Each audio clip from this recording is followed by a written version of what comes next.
संगे मरमर पे चलोगे तो फिसल जाओगे।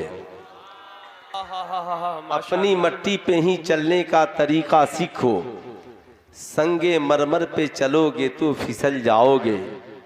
नहीं तेरा नशीमन कसरे सुल्तानी के गुंबद पर, तू शाहीन है बसेरा कर पहाड़ों के चट्टानों पर। सुभान अल्लाह।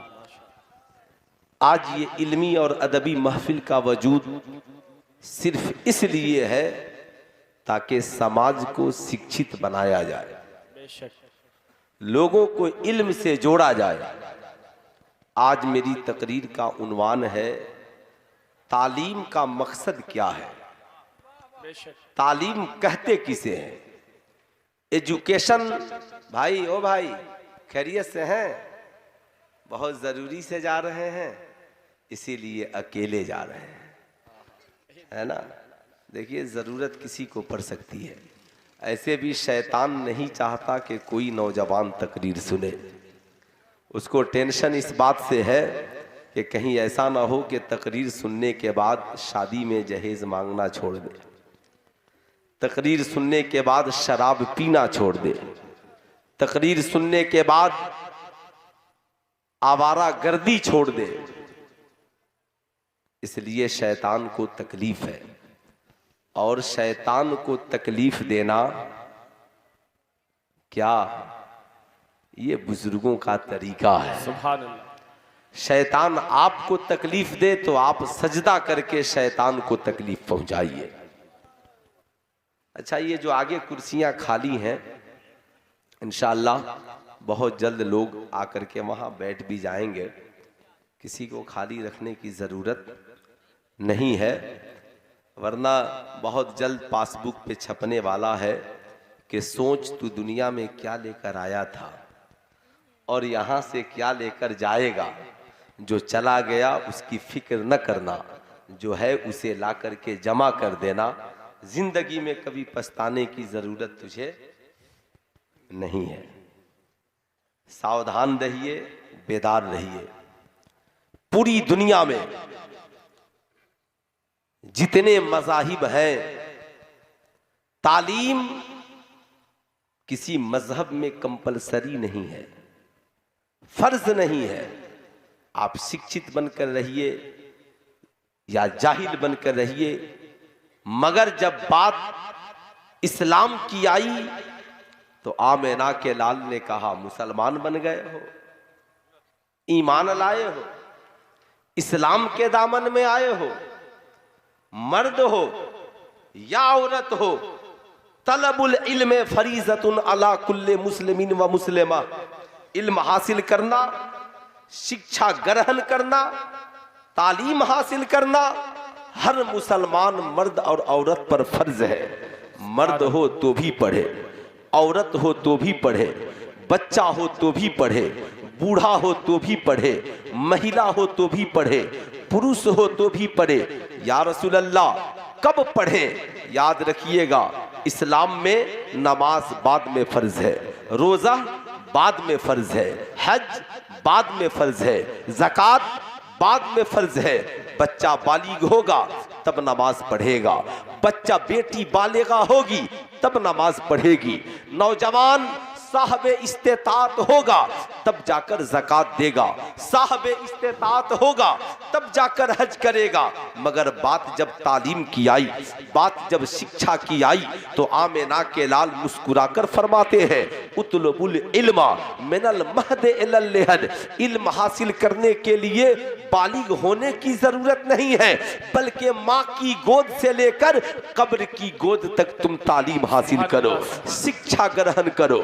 जाहिर सी बात है, खूब याद रखेंगे। या रसूल अल्लाह माँ की गोद से पढ़ना शुरू करें। कहा हाँ, आज का इंसान कहता है मौलाना हमारा जिस्म हमारी मर्जी, हमारा माहौल हमारी मर्जी, हम दुनिया में आए हैं जैसे चाहे जिए, जहां चाहे रहे, मगर इस्लाम ने कहा नहीं, तुझे पता नहीं है, इल्म का चिराग तेरे पास नहीं है, अंधकार में तू जिंदगी नहीं जी सकता। अल्लाह अल्लाह, ये इल्म है क्या? अल्लाह के नबी फरमाते हैं, अल इल्मु नूरुन, इल्म एक नूर है, इल्म एक प्रकाश है, इल्म एक दीपक है, इल्म एक दिया है, इल्म उस चिराग का नाम है। तुम मिट्टी इल्म के एक चिराग को जलाया जाएगा, उस चिराग से रहती दुनिया तक चिराग जलते रहेंगे। अल्लाह अल्लाह, अगर इंसान के पास तालीम न हो तो क्या होगा? कहा गुमराही होगी, जहालत भरी जिंदगी लोग जिएंगे। मकुला मशहूर है, लोग कहते हैं जाहिल दोस्त से पढ़ा लिखा दुश्मन बेहतर है। पढ़ा लिखा दुश्मन तेरे ऊपर वार करने से पहले सोचेगा, अगर मैं वार कर दूंगा जेल जाना पड़ेगा, पुलिस वाले हथकड़ियां डाल देंगे, समाज में रुसवाई होगी। मगर जाहिल दोस्त कब आपके ईमान को खत्म करा देगा ये कोई नहीं जानता। जाहिल दोस्त कब आपकी हत्या करा देगा ये कोई नहीं जानता। इसलिए आलिमों की सोहबत में रहो, पढ़े लिखे लोगों के करीब रहो। या रसूलल्लाह, तालीम का मकसद क्या है? कुरान तालीम का मकसद बयान करता है, यो ज़क्कीकुम, तालीम का मकसद ये है तुम्हारे दिलों को तालीम के जरिया अच्छा कर दिया जाए, तुम्हारे दिलों को साफ सुथरा बना दिया जाए, तुम्हारे माहौल को अच्छा बना दिया जाए, तुम्हारी सोसाइटी को बेहतर बना दिया जाए, तुम्हारे बच्चों के मुस्तकबिल को बेहतर बना दिया जाए। तालीम का मकसद यही है, जमाना जान जाए हलाल क्या है, हराम क्या है, अच्छा क्या है, बुरा क्या है, नेकी क्या है, बदी क्या है, ऊंच क्या है, नीच क्या है। तालीम के जरिया ही इंसान समझ पाएगा कि इंसान को क्या करना चाहिए, क्या नहीं करना चाहिए। तभी कुरान ने कहा, हल यस्तविल लजीना यालमून वल लजीना ला यालमून, तुम क्या समझते हो पढ़े लिखे और जाहिल दोनों बराबर है? ऐसा नहीं हो सकता। जो पढ़ेगा उतुल इल्मा दर्जात, जो तालीम हासिल करेगा उसके रुतबे को बढ़ा दिया जाएगा, साहब उसके मर्तबे को बढ़ा दिया जाएगा। तुम पढ़ोगे समाज का अच्छा व्यक्ति इंसान बनोगे, तालीम हासिल करोगे एसपी भी बनोगे, तालीम हासिल करोगे डीएम भी बनोगे, तालीम हासिल करोगे आईपीएस अफसर भी बनोगे, तालीम हासिल करोगे साइंटिस्ट भी बनोगे। इसी कुरान को तुम पढ़ोगे तो वक्त के आलिम भी बनोगे, मौलाना भी बनोगे, मुफ्ती भी बनोगे। कुरान पढ़कर जब बाहर निकलोगे तो कौम के इमाम बन जाओगे। लेकिन याद रखिएगा, बगैर तालीम के कोई क्लर्क भी नहीं बन सकता, बगैर तालीम के कोई टीचर नहीं बन सकता, बगैर तालीम के कोई रहबर और रहनुमा नहीं बन सकता। तालीम जरूरी है इंसान की जिंदगी के लिए। तभी आमिना के लाल ने मस्जिद नबवी शरीफ की तामीर बाद में कराई और सुफा जैसे चबूतरे को आका ने पहले बनाया। जब आप रियाजुल जन्ना में नमाज पढ़ने के लिए दाखिल होंगे तो सबसे पहले आपको सुफा जैसे चबूतरे से मुलाकात होगी। लेकिन गौर से सुनिएगा, ये सुफा है क्या? कहा ये सुफा वो जगह है जहां पर सहाबे किराम को आका तालीम दिया करते थे। लेकिन आओ सुनो, जब नबी ने ऐलान किया तालीम हासिल करना फर्ज है, सहाबा पढ़ने के लिए आ गए। अबू बकर भी आ गए, उमर भी आ गए, उस्माने गनी भी आ गए, मौला अली भी आ गए। हजरत अबी हुरैरा से किसी ने पूछा, आप पढ़ने के लिए आए, आप इतना तो बताएं, जब आप पढ़ने के लिए आए तो क्या आपके पास कोई किताब थी? आज तो तालीम के लिए सिलेबस मौजूद है, साइंस के लिए अलग सिलेबस, मैथ के साहब डॉक्टर के लिए अलग सिलेबस, इंजीनियर के लिए अलग सिलेबस, आलिम के लिए अलग सिलेबस, मेडिकल साइंस के लिए अलग सिलेबस, कंप्यूटर के कोर्स के लिए अलग सिलेबस। मगर जब सहाबा पढ़ने के लिए आए, बताओ, हज़रत अबी हुरैरा कहते हैं हमारे पास तो कोई किताब ही नहीं थी। सहाबा का हाल ये था कि पढ़ने के लिए कोई खजूर की छाल को लेकर आया है, पढ़ने के लिए, कोई पत्थर के टुकड़ों को लेकर के आया है, पढ़ने और लिखने के लिए कोई चमड़े को लेकर के आया है, कोई ईंट, कोई पत्थर के टुकड़ों को लेकर के आया है। ऐसे आलम में सहाबा पढ़ने के लिए आए। हजरत अबी हुरैरा से लोगों ने पूछा, फिर आप पढ़ते क्या थे? कहा, हमारी किताब भी मुस्तफ़ा थे और हमारे उन्वान भी मुस्तफ़ा थे। हम नबी को देखकर भी पढ़ते थे और आमिना के लाल को सुनकर भी पढ़ते थे। आका फरमाते तो लिख लेते थे, आका जो करते उसे लिख लेते थे। अब मुझे ठहर कर कहने दो, जिनके पास लिखने के लिए कलम नहीं, जिनके पास लिखने के लिए कॉपी नहीं, जिनके पास पढ़ने के लिए सिलेबस के तौर पर कोई किताब नहीं, अभी तो पूरा कुरान भी नहीं उतरा था, उन सहाबा ने पत्थरों पर भूखे प्यासे रहकर कुरान लिखकर, हदीसें लिखकर, खजूर की छालों पे लिखकर, कसम खुदा की पूरा इस्लाम हम तक पहुंचाया है, पूरा किरदार मुस्तफ़ा हम तक पहुंचाया है। लेकिन आप जरा सीने पे हाथ रख करके बताएं, हमारे पास आज सारी चीजें मौजूद हैं, किताब भी है, कलम भी है, दवात भी है, मुअल्लिम भी है, मुदर्रिस भी है, मदरसे भी है, स्कूल भी है, कॉलेज भी है, लेकिन हम सही से इल्म अपनी बीवी तक नहीं पहुंचा पाते, अपने बच्चों तक नहीं पहुंचा पाते, अपनी बेटियों तक नहीं पहुंचा पाते। ना आज समाज में सही से तालीम का बोलबाला है, जबकि सरकार का सबसे ज्यादा पैसा तालीम के ऊपर खर्च हो रहा है। जब भी भारत में बजट पेश किया जाता है, सबसे ज्यादा पैसा शिक्षा के नाम पर शिक्षा विभाग को दिया जाता है। लेकिन मैं आपसे पूछना चाहता हूं, तालीम का मकसद क्या है? क्या कोई इंसान कॉलेज में जाकर शराब पीने लगे? तालीम का मकसद ये है। क्या कोई जाकर कॉलेज से निकलने के बाद जुआ खेलने लगे? तालीम का मकसद यही है। आप कहेंगे नहीं मौलाना, ये डॉक्टर है, रात को शराब पीकर सो जाता है। जमाना कहेगा तालीम याफ्ता है मगर किरदार अच्छा नहीं है।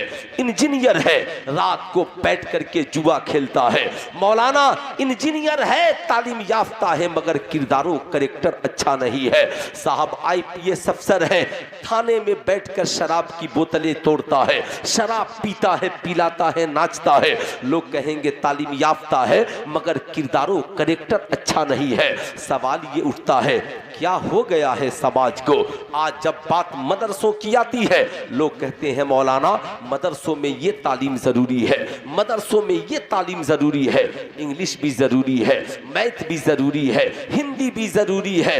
मैं कहता हूं बेशक जरूरी है, इसलिए कि अगर हमारे बच्चे इंग्लिश नहीं पढ़ेंगे, इंग्लैंड में इस्लाम की तबलीग कैसे करेंगे? यहूदियों के सामने खड़े होकर इस्लाम को कैसे समझाएंगे? मैं आपको बताना चाहूंगा, याद रखिएगा साहब, यहाँ पर ऐसे उलमा मौजूद हैं। मैं आपको एक ऐसे आलिम का नाम बताऊं जो हिंदी भी जानता है, इंग्लिश भी जानता है, मैथ भी जानता है, कुरान भी पढ़ता है, हदीस भी पढ़ता है, फिक्र भी पढ़ता है, फारसी भी पढ़ता है, अरबी भी पढ़ता है, स्कूल में टीचर भी है, मदरसे का सरबराह आला भी है। एक ही शख्स इतने उलूम का माहिर है जिन्हें हम लोग मौलाना निसार अहमद मिसबाही कहते हैं। मैं आपसे पूछना चाहता हूं, इतने उलूम के जानने वाले लोग यहां पर बैठे हैं, फिर भी आप कहते हैं मदरसों में क्या पढ़ाया जाता है? मैं आपसे कहना चाहूंगा, बेशक मैं मदरसों के बच्चों से भी कहूंगा, अपने किरदार का सौदा न करना, अपने कैरेक्टर का सौदा न करना। तालीम का बोलबाला हर जगह हो, तुम घर में रहो तो भी तेरे किरदार से इस्लाम झलके, तेरे कैरेक्टर से इस्लाम झलके। याद रखना, आज सोशल मीडिया पर जो दिखलाया जा रहा है ये हकीकत नहीं है, और जो हकीकत है आज समाज में दिखलाया नहीं जा रहा है। याद रखना, जिंदगी में इसे याद रखने की जरूरत है। मदरसे में कितने % बच्चे पढ़ते हैं? 1% बच्चे मदरसे में पढ़ते हैं, 99% हमारे बेटे और बेटियां स्कूलों में पढ़ते हैं, कॉलेजों में पढ़ते हैं, कॉलेजों में पढ़ते हैं। आप बताएं ईमानदारी के साथ, ये 1% बच्चे जब पढ़ करके निकलते हैं, आज 6 बच्चे यहां से हाफिज कुरान बनकर निकलेंगे, तन्हा तन्हा अलग अलग बस्तियों में मस्जिदों के इमाम बनेंगे। तन्हा हमारी जमात के मदरसे से पढ़कर निकलने वाला एक आलिम जामे मस्जिद में खड़ा होता है, खड़े होकर पूरे जिले के लोगों से खिताब करता है, ऐ लोगों, शराब न पीना, जुआ न खेलना, जना न करना, शराब के करीब न जाना, रिश्वत न लेना, सूद खाना हराम है। माँ के कदमों के नीचे जन्नत है, बाप जन्नत का दरवाजा है। जिस रब ने तुझे पैदा किया उसकी बंदगी करना, जिस नबी के सदके में हम पैदा हुए उस नबी से प्यार करना, समाज में झूठ न बोलना, इस अच्छा व्यक्ति और अच्छा इंसान बनकर के समाज में जीना। तन्हा मदरसे से पढ़कर निकलने वाला एक आलिम पूरी कौम के लोगों की इस्लाह करता है, चाहता है हर व्यक्ति और इंसान अच्छा हो जाए, पूरा समाज और माशरा अच्छा हो जाए। लेकिन ईमानदारी से बताइएगा, लाखों नहीं करोड़ों बच्चे हर साल मुल्क में मैट्रिक पास करते हैं, इंटर पास करते हैं, बीए पास करते हैं। साहब ये 99% बेटे और बेटियां क्या कभी दूसरे से कहते हैं माँ के कदमों के नीचे जन्नत है, बाप जन्नत का दरवाजा है? जो अपने लिए पसंद करना वो भाई के लिए पसंद करना, दूसरों की बहू बेटियों पे गंदी नजरें न डालना, समाज का एक अच्छा व्यक्ति और इंसान बनकर रहना। नहीं नहीं, ये 99% जब चाहा घर में टीवी का रिमोट दबा दिया, जब चाहा नाच गाने की महफिल सजा ली, जब चाहा ऑर्केस्ट्रा नचा लिया, जब चाहा नाचने पे उतर गए, जब चाहा साहब बहू बेटियों के साथ बैठकर फिल्में देखने लगे, जब चाहा रंग रलिया मनाने लगे। सवाल ये उठता है, मुल्क में 1% लोगों को संवारना जरूरी है या 99% लोगों को सुधारना जरूरी है? आज सारे लोग उस 1% के पीछे पड़े हैं। इसके बंद किया जाए, इन्हें रोका जाए, इसलिए कि ये शैतानी चाल है। लेकिन सुल्तान रज़ा कहना चाहेगा, मदरसों का हिसाब लेने वालों, कभी कॉलेजों का भी हिसाब लो और जाकर कॉलेज में पूछो, साहब मेरी बेटी तो कॉलेज में आने से पहले आवारा नहीं थी, माँ का अदब करती थी, बाप का एहतराम करती थी, मगर कॉलेज में आने के बाद मेरी बेटी ने बॉयफ्रेंड कैसे रख लिया, मेरी बेटी शराब कैसे पीने लगी, मेरी बेटी ने सिगरेट पीना शुरू कर दिया, मेरी बेटी ने फेसबुक पे सेल्फी डालना शुरू कर दिया, मेरी बेटी व्हाट्सएप की वादी में डूब गई, मेरी बेटी ने नाचना और गाना शुरू कर दिया। मेरा बेटा कॉलेज में आने से पहले बाप का भी अदब करता था, माँ का भी अदब करता था, लेकिन क्या वजह है? मेरा बेटा जब से कॉलेज जाने आने लगा, कभी सिगरेट लेकर आता है, कभी शराब की बोतलें लेकर आता है, कभी जुआ की महफिल में बैठ जाता है, कभी जना की महफिल में चला जाता है, कभी शराब की महफिलों में साहब गिरता हुआ नजर आता है। कोई संभालने वाला उसे नहीं मिलता। बताओ ईमानदारी के साथ, जब पूछोगे ना, कॉलेज का प्रोफेसर आपसे कहेगा, ओ साहब घर जाओ घर, हम यहाँ पर सब्जेक्ट पढ़ाने आए हैं, किसी को किरदार को बनाने नहीं आए हैं। हम इंजीनियरिंग की पढ़ाई पढ़ाते हैं, हम डॉक्टरी की पढ़ाई पढ़ाते हैं, हम यहाँ सिलेबस पढ़ाने आए हैं। तेरा बेटा शराबी बने तो हम क्या करें? तेरी बेटी बॉयफ्रेंड रखने वाली बने हम क्या करें? तेरा बेटा आवारा हो जाए हम क्या करें? इसमें हमारी क्या गलती है? मगर कसम खुदा की, जिन मदरसों को आज हिकारत भरी निगाहों से देखा जा रहा है, इस मदरसे में जब तेरा बेटा या बेटी पढ़ने के लिए आते हैं तो मदरसों में इन्हें कुरान पढ़ाया भी जाता है, रसूलुल्लाह का किरदार सिखाया भी जाता है, समाज में इन्हें अच्छा इंसान बना करके भेजा जाता है। बेटा मदरसे में आए हो, घर जाना, माँ को सलाम करना, बाप का अदब करना, बड़ों का एहतराम करना, छोटों से प्यार करना, नमाज की पाबंदी करना, बुरे काम से दूर रहना, अच्छे कामों के करीब जाना। सवाल ये उठता है, आप जैसे मदरसों में मुतालबा करते हैं कंप्यूटर जरूरी है, ऐसे ही कॉलेजों में भी मुतालबा कीजिए। साहब आप मदर टेरेसा को भी पढ़ाइए, आप गांधी जी को भी पढ़ाइए, आप सुभाष चंद्र बोस को भी पढ़ाइए, आप सुनीता विलियम को भी पढ़ाइए, आप कल्पना चावला को भी पढ़ाइए, मगर नौजवानों के किरदार को बिगड़ने से बचाने के लिए सबसे पहले इन्हें सीरते मुस्तफा पढ़ाएं। सुभान अल्लाह। नारे तकबीर, नारे रिसालत, मसलके आला हजरत, मजहबे इस्लाम, नारे तकबीर, नारे रिसालत। बताइए ईमानदारी के साथ, क्या कोई बाप चाहेगा कि उसका बेटा शराब पिए? अरे हाथ उठाकर बोलिए, कोई बाप चाहेगा उसका बेटा शराब पिए? कोई माँ चाहेगी उसकी बेटी शराब पिए? कोई बाप चाहेगा उसका बेटा आवारा बने? सवाल ये उठता है, इस 99% को संवारा कैसे जाए, इस 99% को सुधारा कैसे जाए?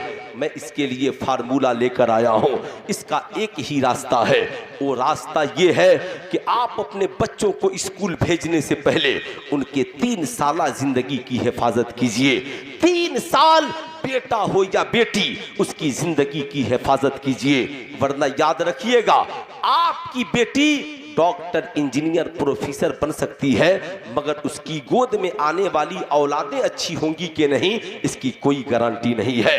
आपका बेटा साहब बहुत बड़ा बिजनेसमैन बन सकता है, मगर उसकी जिंदगी में खुशियां आएंगी कि नहीं, ये कोई नहीं जानता है। लेकिन याद रखना, 3 साल आपने अपने बच्चों की हिफाजत की, अगर नहीं किया तो याद रखिएगा साहब, समाज में रात की तन्हाई में एक बाप अपनी बीवी से कहता है, बता बेटी तो कॉलेज में चली गई, क्या पता इज्जत बचेगी कि नहीं बचेगी, इसकी बात की क्या गारंटी है?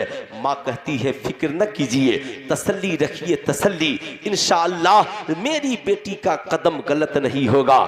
बाप हर वक्त फिक्र में रहता है।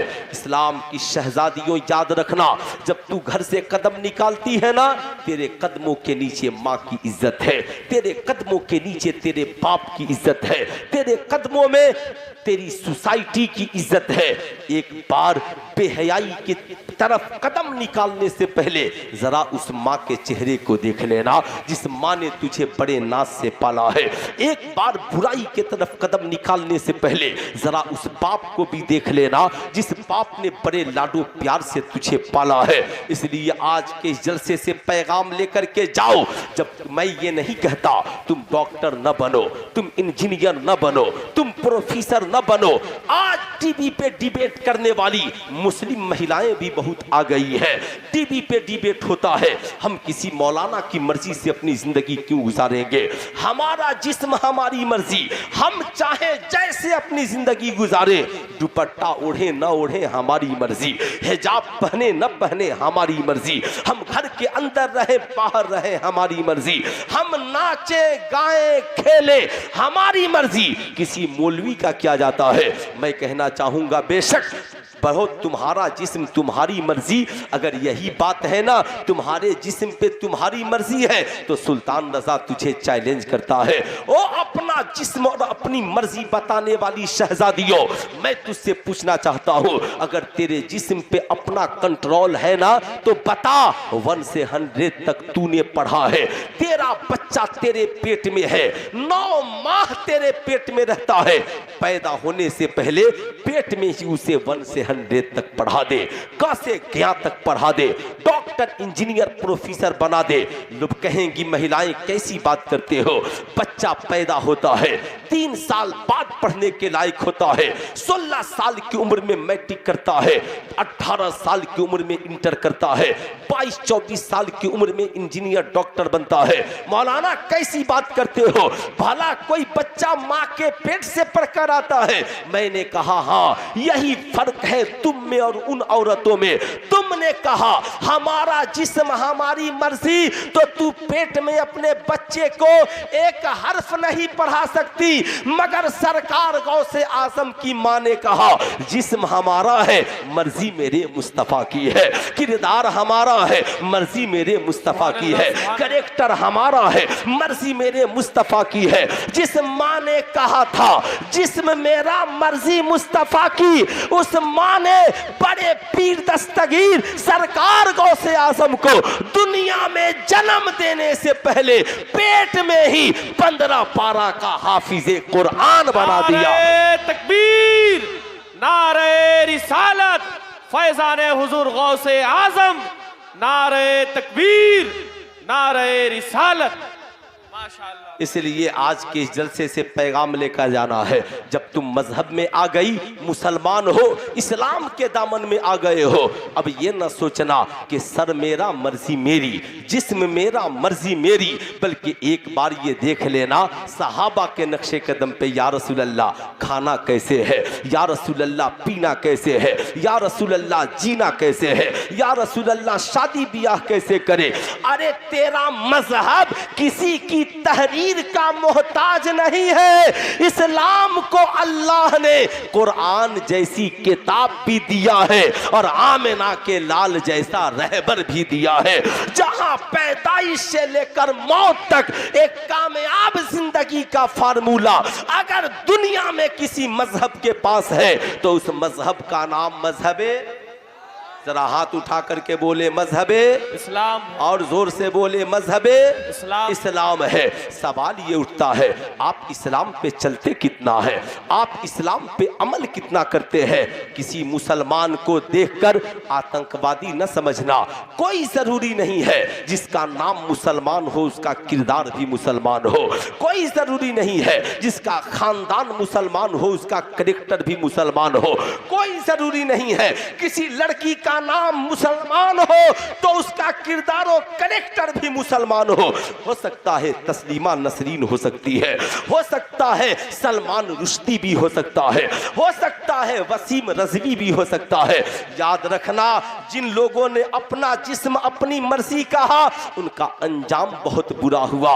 इसलिए आज हम जिस मुल्क में जीवित है, जहां पर जिंदा है, आज जरूरत है मुस्तफा जाने रहमत के किरदार को आम करने की। क्या भारत के अखबारात को आप नहीं देख रहे हैं? साली को जीजा लेकर के भाग गया, साहब चचेरा भाई चचेरी बहन को लेकर के भाग गया। समाज इतना बिगड़ गया, मैट्रिक का इम्तहान छात्रा देने के लिए गई, घर से वापस नहीं गई तो सेंटर से वापस घर नहीं आई। इंटर का इम्तहान देने के लिए गई थी, वापस नहीं आई। सुल्तान रजा पूछना चाहता है समाज को हो क्या गया है? आज नौजवान अपनी नफसानी ख्वाहिशात की तकमील के लिए जिसकी बेटी पे चाहा गंदी नजरें डाल दी। लेकिन आओ मुस्तफा जाने रहमत की बारगाह में, एक नौजवान आका की बारगाह में पहुंचता है, अर्ज करता है या रसूल अल्लाह माज़ल्लाह मुझे जना करने की इजाजत चाहिए। साहब इतना सुनना था, सहाबा नाराज हो गए, तलवारें निकल गई। आका ने कहा ठहरो इसे मेरे करीब आने दो। सुनो, इसे गंदे माहौल ने गंदा बना दिया है, पूरे माहौल ने इसे बुरा बना दिया है, जरा मेरे करीब आने दो। जो ही नौजवान करीब पहुंचा, आका करीम ने अपने दस्ते अक़दस को उसके सीने पे रखकर कहा नौजवान तू क्या कह रहा था? कहा आका फला की बहन के साथ जना की इजाजत चाहिए। आका करीम फरमाते हैं नौजवान जो काम तू दूसरे की बहन के साथ करना चाहता है, क्या ये काम तू अपनी बहन के साथ कर सकता है? इतना सुनना था, नौजवान के आंखों में आंसू आ गए, हाथ जोड़कर खड़ा हो गया, या रसूल अल्लाह ये काम मैं अपनी बहन के साथ कैसे कर सकता हूँ? आका करीम फरमाते हैं जो काम तू अपनी बहन के साथ नहीं कर सकता, ये काम दूसरे की बहन के साथ कैसे कर सकता है? जो काम तू अपनी बेटी के साथ नहीं कर सकता, ये काम दूसरे की माँ के, दूसरे की बेटी के साथ कैसे कर सकता है? सुन, जैसे तेरी बहन की इज्जत है, वैसे ही दूसरों की बहन की इज्जत भी इज्जत है। तभी तो सलाहुद्दीन अय्यूबी ने जब मिस्र में कदम रखा, कहा यहूदियों सलाहुद्दीन फूलों को मसलने नहीं आया, फूलों की हिफाजत करने के लिए आया है। इसलिए कि आका करीम की ये तालीम है। आका फरमाते हैं जा न आज के बाद जैसे तू अपनी बहन की इज्जत की हिफाजत करता है, वैसे ही दूसरों की बहनों की भी इज्जत की हिफाजत करना। इसलिए बताओ मेरी कौम के शहजादों, ये तालीमात आज समाज में आम करने की जरूरत है कि नहीं? आज के इस जलसे से पैगाम लेकर के जाना है, हम दूसरों की बहू बेटियों की इज्जत लूटने वाले नहीं बनेंगे, बल्कि इंशाअल्लाह हम भारत के हर बहू बेटी की इज्जत की हिफाजत करने वाले बनेंगे। हमारा ये संकल्प होना चाहिए, हमारा ये किरदार होना चाहिए, हमारा ये कैरेक्टर होना चाहिए। मगर ये होगा कब? जब हम कुरानी तालीमात के करीब जाएंगे तब। ये होगा कब? जब रसूलुल्लाह की सीरत के करीब जाएंगे तब। इसलिए साहब, जब बच्चा 6 साल का होता है, क्लास 1 में जाता है, बेटी 6 साल की होती है, क्लास 1 में जाती है, इसलिए इसे खूब याद रखने की जरूरत है। 3 साल के बाद जब बच्चों का ज़हन खुलता है, आप 3 साल मदर टेरेसा के नाम पे बर्बाद न करें, 3 साल प्ले स्कूल के नाम पे बर्बाद न करें, बल्कि ये 3 साल अपनी बस्ती के हर मकतब और मदरसे को इस्लामिक प्ले स्कूल बनाए, उसमें 3 क्लास चलाएं, नर्सरी, LKG, UKG, और वहां पे बेहतरीन आलिम के साथ बेहतरीन मास्टर भी रखे, और फिर वहां पर 1 से 100 भी पढ़ाएं, क से ग्या भी पढ़ाएं, अलिफ से या भी पढ़ाएं, नूरानी कायदा भी पढ़ाएं, कुरान शरीफ भी पढ़ाएं, अनवारे शरीयत भी पढ़ाएं।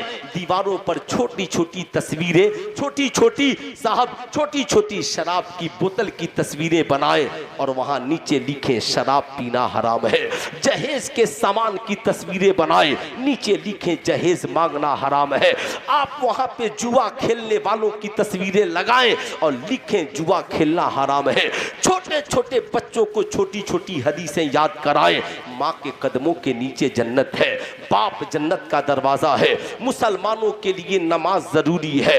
हम समाज में जब तक जिंदा हैं इंशाअल्लाह तालीम हासिल करते रहेंगे। जब हमारा हर बेटा, हमारी कौम की हर बेटी जब प्ले स्कूल में पढ़कर जब क्लास 1 में जाएगी, उसके बाद मैट्रिक करेगी, इंटर करेगी, जब वहां पहुंचेगी, कॉलेज का कोई आवारा लड़का उस नौजवान से कहेगा चल आज शराब की पार्टी करते हैं, तो नौजवान कहेगा सुन, तुम मुझे शराब पिलाना चाहता है, मैं स्कूल में आने से पहले अपने गांव के इस्लामिक प्ले स्कूल में पढ़ता था, जहां पर बचपन में मौलवी साहब ने पढ़ाया था शराब पीना। जरा हाथ उठाकर पूरा मजमा बोले शराब पीना, और जोर से बोले शराब पीना, जना करना, जुआ खेलना, जहेज मांगना हराम है। कहेगा सुन, मैं शराब नहीं पी सकता इसलिए कि शराब पीना हराम है। कहेगा तुझे मेरी दोस्ती का वास्ता, कहना नहीं, बचपन में मौलवी साहब ने बताया था शराब पीना हराम है, हम ना शराब पीते हैं ना किसी को शराब पिलाते हैं, तुझसे मुझसे दोस्ती है तो शरबत पिला दे, दूध पिला दे, पानी पिला दे, शहद पिला दे, मगर शराब नहीं पी सकता। कहेगा दोस्ती का वास्ता, कहना मैं तेरा दोस्त बाद में हूं, मुस्तफा जाने रहमत का गुलाम पहले हूं। सवाल ये उठता है, बचपन में इमाम हुसैन ने अपनी प्यारी अम्मी जान से कहा, ए मेरी प्यारी अम्मी जान, बचपन से लेकर अब तक जब भी आपको देखता हूं, आप कभी नमाज पढ़ती हैं, कभी कुरान की तिलावत करती हैं। आज का मुसलमान BBC लंदन सुनने को तैयार है, आज का मुसलमान टाइम्स ऑफ इंडिया पढ़ने को तैयार है, आज का मुसलमान दैनिक जागरण और दैनिक भास्कर पढ़ने के लिए तैयार है। ईमानदारी से बताओ, कुछ दिनों पहले जब तुर्की में जलजला आया, तुर्की में भूकंप आया, तो अल्लाह अल्लाह भारत के सोशल मीडिया और व्हाट्सएप के ग्रुप में आने लगा 72 घंटे के अंदर भारत में तबाही आने वाली है, बड़ा जलजला आने वाला है। मैं ताज्जुब में पड़ गया। जलजला का नाम सुनने वालों, तुम कहते हो चाय की होटलों में बैठकर, टाइम्स ऑफ इंडिया ने कहा है, दैनिक जागरण ने कहा है, दैनिक भास्कर ने कहा है, तो तुम आज कहते हो फला अखबार ने कहा है, मगर आज से 1450 बरस पहले अल्लाह ने कुरान में सूरह जिलजाल नाजिल फरमा दिया। रब फरमाता है इज़ा ज़ुलज़िलतिल अर्दु ज़िलज़ालहा व अखरजतिल अर्दु अस्क़ालहा व क़ालल इंसानु मा लहा। एक ऐसा वक्त आएगा जमीन कांपने लगेगी, जमीन फट जाएगी, अपने खजाने को उगल देगी। जब जमीन फटेगी तो लोग एक दूसरे से मिलेंगे, गिरती हुई बिल्डिंगों को देखेंगे, धंसती हुई सड़कों को देखेंगे, फटी हुई जमीन को देखेंगे, कहेंगे कालल इंसानो माला, ऐ लोगों ये क्या हो गया है। सुल्तान रजा कहना चाहेगा, ओ टाइम्स ऑफ इंडिया पढ़ने वाले, ओ दैनिक जागरण पढ़ने वाले, अपनी औलादों के मुस्तकबिल के लिए, अपने बच्चों के मुस्तकबिल के लिए कुरान का मुताला करो, कुरान के तर्जमे का मुताला करो, तब तो तेरी औलादें पढ़ेंगी। कुरान में है क्या? कितने लोग जिन्होंने कुरान की तालीमात को सीने में बसाया। बहुत बड़ा साइंटिस्ट साहब पानी पे रिसर्च कर रहा है, लेकिन उस मकाम पर पहुंचा जहां बहरे उकियानूस और बहरुल काहिल है। जब पहुंचा देखा समंदर मिल गए, पानी मिल गया, मगर टेस्ट, जायका और रंग नहीं मिला। अपने उस्ताद के पास पहुंचा, कहा अमेरिका की लाइब्रेरी में इसकी रिसर्च, कहा किसी किताब में इसका जिक्र नहीं, कहा कोई किताब तो दुनिया में होगी जिसमें इसका जिक्र होगा। कहा हाँ मैंने सुना है, मुसलमान कहते हैं कुरान में लिखा है तिबियानन लिकुल्ले शैइन, हर चीज का रोशन बयान कुरान के अंदर मौजूद है। जा कुरान पर, मुझे लगता है कुरान में तुझे ये तालीम मिल जाएगी। आज जो लोग कहते हैं कि साहब बेटा बेहया हो गया, बेशर्म हो गया, मौलवी साहब तावीज लिख दीजिए। जाहिल मजाविरों के पास जाते हैं और हमारी कौम की माए बहनें अगर बत्ती का राख कागज में लपेटवा कर लेकर 500 रुपए उन जाहिल मजाविरों को दे करके चली आती है। अरे उससे बेहतर था तू अपनी मस्जिद के गरीब इमाम को 10 रुपए ही नजराना भेजती, न भेजती, लेकिन कहती इमाम साहब नमाज के बाद जरा मेरे बेटे के लिए दुआ कर दीजिए कि वो मुझसे मोहब्बत करने वाला बन जाए। याद रखिएगा, समाज में इन जाहिलों को हमने बढ़ाया है, इसलिए गौर से सुनने की जरूरत है। आज कुरान रखने वालों की कमी नहीं है। बताइए कितने लोग हैं यहाँ बैठे हुए जिनके घरों में कुरान है? जरा हाथ उठाइए तो कितने लोगों के घरों में कुरान है? सबके घर में कुरान है। माशाअल्लाह, हमारी माओ बहनों तुम्हारे पास भी कुरान होगा। ईमानदारी से बताना, जब तू शादी के बाद रुखसत होती है तो तेरी माँ, तेरा बाप तुझे एक कुरान देता है जो जुज़दान में लिपटा हुआ होता है, साथ में जानिमाज भी देता है। बता ईमानदारी से, कान की बाली, गले की लाकिट, पाँव की पायल, सबका इस्तेमाल तू करती है, लेकिन तेरी माँ ने जो कुरान दिया था, बता कभी उस कुरान को भी तू निकाल कर पढ़ती है? तेरे बाप ने जो जानिमाज दिया था, क्या कभी तू उसका भी इस्तेमाल करती है? अल मुख्तसर ये, वो साइंटिस्ट पूछता है अपने उस्ताद से कुरान कहाँ मिलेगा? कहा किसी मुसलमान के घर में चला जा, वो कितना हूँ गरीब है